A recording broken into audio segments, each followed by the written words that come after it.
We're back with breaking news. California Democratic Congressman Ro Khanna has just called on fellow California Democrats, Senator Dianne Feinstein, to resign. The 89-year-old Feinstein is currently out on medical leave. CPAC chairman and the author of The Desecrators, Matt Schlapp, is here.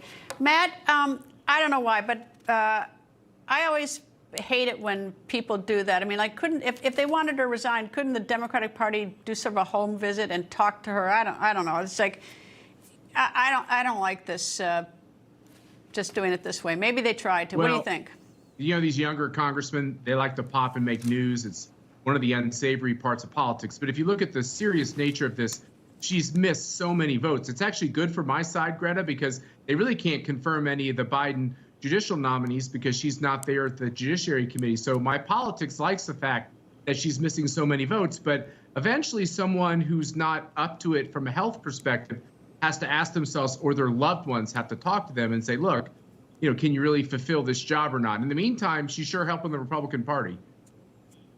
Well, you know, one of the things, though, that I guess where sort of the sting starts with me is the fact that at one of the hearings when she was on the Senate Judiciary Committee, and after it was over, she did the unthinkable thing in the Democratic Party. She and longtime friend, I think it was Senator Lindsey Graham, did a sort of a casual hug. I mean, something that people used to do, like when we were more civilized in this city. And the left went after her for hugging, I think it was Lindsey Graham. And I thought it was vicious. You know, what I always tell people is, remember, John F. Kennedy gave Richard Nixon a campaign contribution when he ran for the Senate. Can you imagine if a Democrat or Republican wrote a check to a friend on the other side of the aisle? Like, this is a day that we've really lost in our politics. And remember, Dianne Feinstein, I know she came from San Francisco, but she was a fairly moderate Democrat at one point, and that party has just gone to a point where having a Republican friend is akin to like declaring war, I guess. Greta, let's try to stop all that and revive this idea of friendships.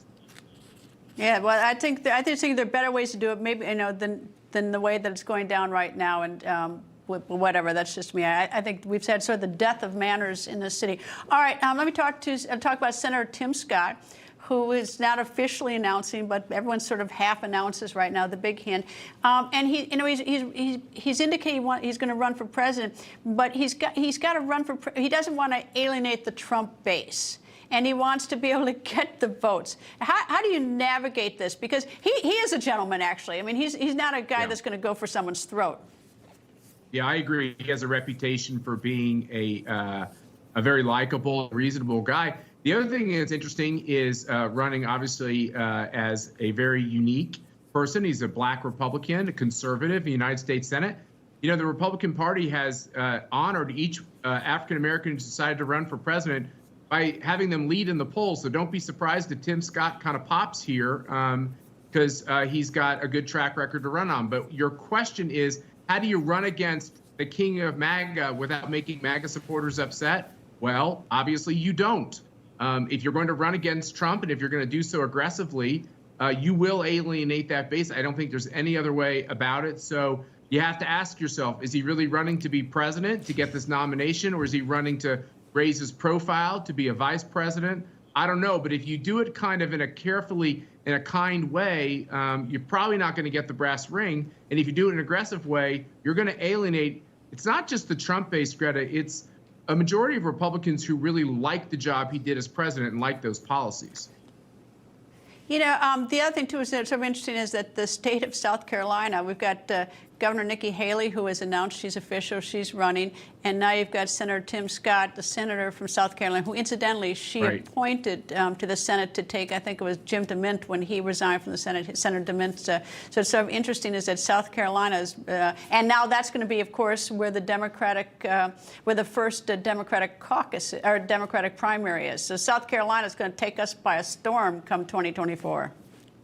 Yeah, and look, Nikki Haley and Tim Scott have been really on a high note for Republicans because obviously she's a diverse woman and he's an African-American candidate. At the end of the day, though, even though those are attributes, at the end of the day, what Republican voters want is anybody who will fight socialism, you know, to the death, you know, hammer and tong. Like, we think we're in a fight to save the country. And that's who's going to get this nomination. So with my advice to Tim Scott, he's not asking, Greta, but if he were to ask me, I'd say, shelve the nice guy image. It's okay to have manners and be decent, but show them you can fight. If you show them that you can fight the hardest, you got a chance to get this nomination. It's why Donald Trump is in this pole position, this first place position. I don't see him ceding it unless something extraordinary happens. Even the indictment has only helped him. So it's this idea that you'll fight the Democrats that Republicans want.